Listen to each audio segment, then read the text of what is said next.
5월 11일 화요일 오늘의 말씀은 출애굽기 15장 22절에서 27절의 말씀입니다.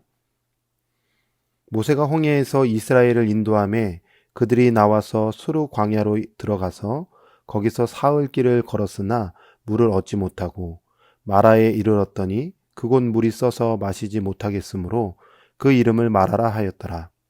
백성이 모세에게 원망하여 이르되 우리가 무엇을 마실까 하매 모세가 여호와께 부르짖었더니 여호와께서 그에게 한 나무를 가르치시니 그가 물에 던지니 물이 달게 되었더라.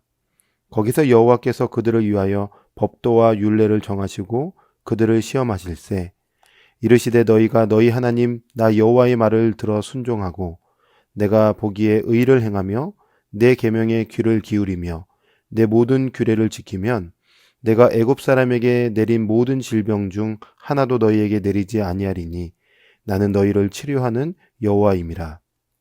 그들이 엘림에 이르니 거기에 물샘 12과 종려나무 70그루가 있는지라. 거기서 그들이 그 물 곁에 장막을 지니라. 아멘. 오늘 말씀은 홍해바다를 건넌 이후에 펼쳐지는 장면들의 말씀입니다. 21절의 말씀을 보면 이렇게 시작됩니다. 모세가 홍해에서 이스라엘을 인도하매. 하나님께서 모세를 통하여서 이스라엘 백성들을 인도해 가시는데 어디로 인도해 가실까요? 광야입니다. 광야로 인도해 가시죠. 홍해를 건넌 이후에 그 감격 속에서 젖과 꿀이 흐르는 가나안 땅으로 바로 인도해 가신 것이 아니라 고난의 장소, 살기 힘든 장소, 광야로 그들을 인도해 가셨던 것이죠. 구원받은 백성들의 다음 스텝이 만사형통이 아니었던 것입니다. 어찌 보면 우리가 예수님을 믿은 이후에 우리의 삶의 다음은 잘 되는 나, 만사형통하는 나로 생각하는 경우들이 많이 있습니다. 그러나 그렇지 않습니다. 하나님께서는 고난을 통하여 고통의 자리를 통하여서 우리를 성숙해 하신다는 사실을 말씀을 통해서 잘 확인해야 하는 것이죠. 자, 그렇다면 하나님께서는 왜 그의 백성들을 광야로 인도해 가셨을까요? 이 원어로 보면 참 재미난 해석이 나옵니다. 광야를 히브리 원어로 보면 미드바르라는 단어를 사용하고 있습니다. 그런데 말씀이라는 단어를 히브리 원어로 보면 다바르라는 단어를 또한 사용하고 있습니다. 뿌리가 같습니다. 어근이 같다는 것입니다. 그러면 어떤 해석이 나올까요? 광야에서 하나님의 말씀을 크게 들을 수 있다는 것입니다. 여러분, 왜 광야일까요? 하나님께서 광야 속에서 이스라엘 백성들에게 하나님의 음성을 크게 듣는 훈련을 시켜 주셨던 것이죠. 성도가 언제 하나님을 간절히 찾을까요?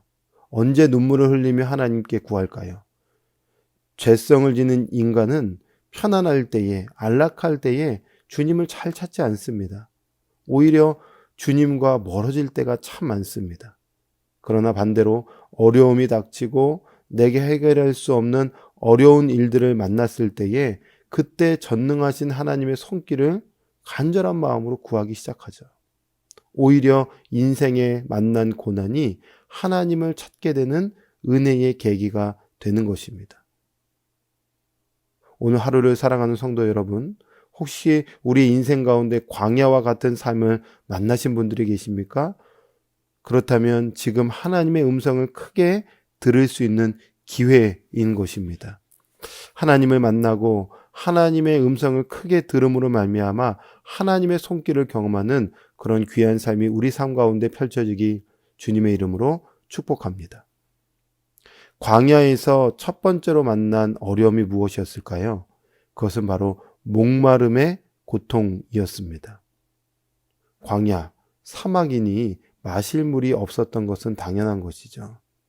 그래서 사흘 길을 걸어갑니다.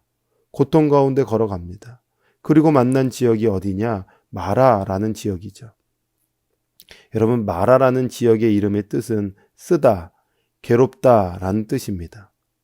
이스라엘 백성들이 마라에서 물을 얻게 되었는데 그 물은 쓴물, 괴로움의 물, 마실 수 없는 물을 만난 거예요. 하나님께서 놀리시는 것도 아니고 광야길을 지나서 마라라는 곳에서 물을 만났다면 좀 먹을 수 있는 물을 주셔야 되는데 먹을 수 없는 물을 만나게 된 거죠. 고난의 연속이 진행되자 이스라엘 백성들에게 찾아온 감정이 무엇이냐? 불평, 원망, 짜증, 속상함, 이런 것들이 찾아오게 된 거예요. 자, 그런데 하나님께서 이 광야길을 인도해 가시면서 이 마라라는 지역에 인도해 오셨을 때는 뭔가 중요한 메시지, 중요한 교훈, 중요한 수업을 하시고자 이스라엘 백성들을 데리고 오신 거죠. 이 목마름의 문제를 해결하실 분은 누구신가? 여러분, 누구일까요? 하나님이시죠. 하나님께서 이 목마름의 문제를 해결해 주실 수 있는 능력의 하나님이신 것을 이스라엘 백성들에게 알려주시려고 했던 것입니다. 하나님께서는 한 나무를 지시하셨고 그 나무를 던졌을 때에 물이 달아지는 기적이 일어났던 것입니다. 자, 그런데 이 한 나무 또 던지다, 이것에 아주 중요한 메시지, 의미가 있지 않겠습니까? 흥미로운 것은 고대 유대 주석을 보면 이 한 나무, 와요레후라는 이 단어가 그 어근이 무엇과 같냐면 율법이라는 단어와 어근이 같습니다. 하나님의 말씀을 상징하는 율법, 이것이 한 나무와 의미가 같다는 것입니다. 그럼 여러분 연결해 보면 무엇일까요? 하나님의 율법, 하나님의 말씀을 가까이 할 때에, 그 말씀 안에서 살아갈 때에 우리의 인생은 달콤한 인생, 회복의 인생, 은혜의 인생이 될 수 있다는 것입니다. 그래서 그런지 이 사건 이후에 하나님께서 법도와 율례를 정해 주시죠. 왜 마라의 사건과 법도와 율례가 나오는 기록이 같이 연결될까? 그것은 주님의 말씀으로 광야를 통과해야 될 뿐만 아니라 우리의 인생, 쓰디쓴 인생이 하나님 말씀을 기준으로 삼아 살아갈 때에 달콤한 인생, 회복의 인생이 될 수 있다는 것입니다. 이렇게 하나님의 말씀에 순종하는 자에게는 하나님께서 어떤 축복을 부어주실까요? 주님이 말씀하시죠. 나는 너희의 치료의 여호와이시니라. 의사가 되어주신다는 것입니다. 하나님 말씀을 기준으로 삼아 살아갈 때에 하나님께서 우리의 인생을 고쳐주시고 회복시켜 주신다라는 것이죠. 사랑하는 성도 여러분, 우리의 인생은 광야와 같은 인생길입니다. 쓰디쓴 고통이 우리 가운데 펼쳐질 것입니다. 그러나 그때에 우리에게 주시는 하나님의 말씀, 이 말씀을 기본으로 삼아서 기준으로 삼아서 살아갈 때에, 즉 하나님을 의지하며 하나님을 붙잡고 걸어갈 때에 결코 우리의 인생은 쓰디쓴 인생이 되는 것이 아니라 달콤한 인생, 회복된 인생, 기쁨의 인생, 감사가 넘치는 자유와 회복의 은총이 임하게 될 것입니다. 오늘 하루도 그 주님의 말씀을 붙잡고 힘있게 걸어가는 귀한 하루가 되기를 주님의 이름으로 축원합니다. 아멘. 기도하겠습니다.